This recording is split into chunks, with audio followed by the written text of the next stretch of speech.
Qatar Crisis, we are not ready to surrender, Doha says defiantly, as UN offers mediation help. Tentative efforts to resolve diplomatic standoff which threatens to destabilize Middle East have so far come to nothing.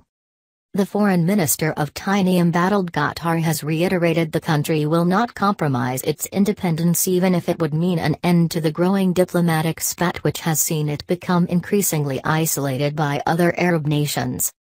We are not ready to surrender, and will never be ready to surrender, the independence of our foreign policy, Sheikh Mohammed bin Abdulrahman Al Thani told reporters in Doha on Thursday.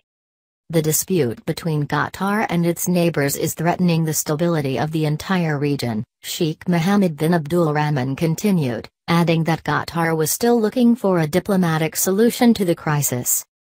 Saudi Arabia, the United Arab Emirates, Bahrain and Egypt severed diplomatic ties and suspended air and sea links with the kingdom on Monday, accusing it of supporting terrorism and controversial political groups. The decision has since been adopted by several other Muslim nations. Qatar vehemently denies the allegations. On Wednesday, Saudi Arabia issued Qatar with a list of 10 demands it must meet, including curbs on the freedom of state-funded broadcaster Al Jazeera, which its Gulf neighbors have accused of slander and fake news, orders to stop interfering in foreign countries' affairs and to cease any funding or support for terrorist organizations. Kuwaiti mediators have flown between Riyadh, Dubai and Doha since the spat erupted on Monday, but the tentative attempts at dialogue so far seem to have faltered. Both U.S. President Donald Trump and Russian President Vladimir Putin have reportedly spoken with the Emir of Qatar, Tamim bin Hamad Al Thani, to urge dialogue. Russia has also denied it was behind the hacking of Qatar's state news agency last month. The fabricated comments attributed to Emir Al Thani about Iran and Israel are partly to blame for this week's standoff.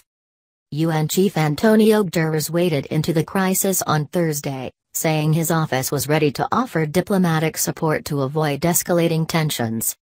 The crisis could have manifold economic and political effects for the Middle East, as well as alter the course of the region's many conflicts.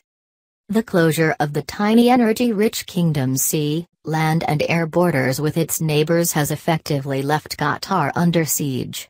Panicked citizens have cleared supermarket shelves of produce, the country's stock market has plummeted, and Qatari nationals living abroad have been given 14 days to leave.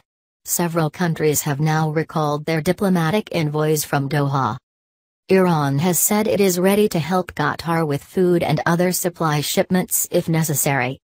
On Wednesday, the UAE's Justice Ministry warned social media users on Wednesday that any expressions of sympathy for Qatar could result in between 3 to 15 years in prison, as well as hefty fines.